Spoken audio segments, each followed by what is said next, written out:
TN07CM 2026. Greatest of all ടൈമിലെ ദളപതി വിജയുടെ number plate അല്ലേ? യെസ്, വിജയ് ഒരു മാസ് തന്നെ. സത്യം. സിനിമയില് മുഖ്യമന്ത്രി ആകുമെന്ന് പ്രഡിക്റ്റ് ചെയ്യുന്നു. അത് കഴിഞ്ഞ് അടുത്ത വർഷത്തെ തെരഞ്ഞെടുപ്പിൽ മത്സരിച്ച് ത്രസിപ്പിക്കുന്ന ഒരു വിജയം കരസ്ഥമാക്കുന്നു. അത് കഴിഞ്ഞ് ഇതേ ഇപ്പൊ മുഖ്യമന്ത്രി ആകാനും പോകുന്നു. ഓഫ്, അത്ഭുതം തന്നെ. എങ്കിൽ ഞാനൊരു ചോദ്യം ചോദിക്കട്ടെ? ഓക്കെ. നമ്മളിപ്പോ വിജയുടെ നമ്പർ പ്ലേറ്റിനെ കുറിച്ചാണല്ലോ പറഞ്ഞേ. ഇനിയിപ്പോ വിജയ് CM ആയാൽ അപ്പോഴും വിജയ്ക്ക് വേണം ഒരു നമ്പർ പ്ലേറ്റ്. ഇന്ത്യയിലെ നമ്പർ പ്ലേറ്റ് ഇല്ലാതെ ഒരു വണ്ടിക്ക് ഓടാൻ സാധിക്കില്ല. ഇല്ല ആണല്ലോ. അതെ, തെറ്റി. ഇന്ത്യയിൽ നമ്പർ പ്ലേറ്റ് ഇല്ലാതെ വണ്ടി ഓടിക്കാൻ പറ്റുന്ന ചിലരുണ്ട്.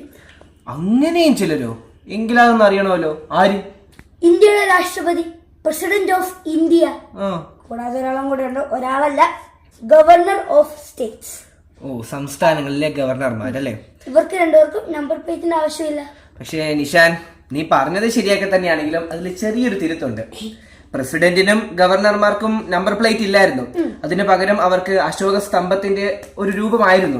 അത് 2018 വരെ. 2018 സുപ്രീം കോടതിയുടെ ഒരു വിധി വന്നു. അതിനുശേഷം എല്ലാവർക്കും, പ്രസിഡന്റ് എന്നോ ഗവർണർമാരെന്നോ വ്യത്യാസമില്ലാതെ എല്ലാവർക്കും അവരുടെ വാഹനങ്ങൾ രജിസ്ട്രേഷൻ ചെയ്തിട്ടുണ്ടാവണം. കൃത്യമായ രജിസ്ട്രേഷൻ നമ്പറോട് കൂടി മാത്രമേ അവർക്ക് വാഹനം ഓടിക്കാൻ സാധിക്കുള്ളൂ. ഓഹോ, അങ്ങനെയാണല്ലേ? അതെ. ഞാൻ ഇതുപോയി മമ്മിയോട് ചോദിച്ചാലോ? ഇതുപോലെ പഠിക്കാനായിരിക്കും. ഇപ്പൊ ചെല്ലും, മമ്മ അതിൽ വീഴും.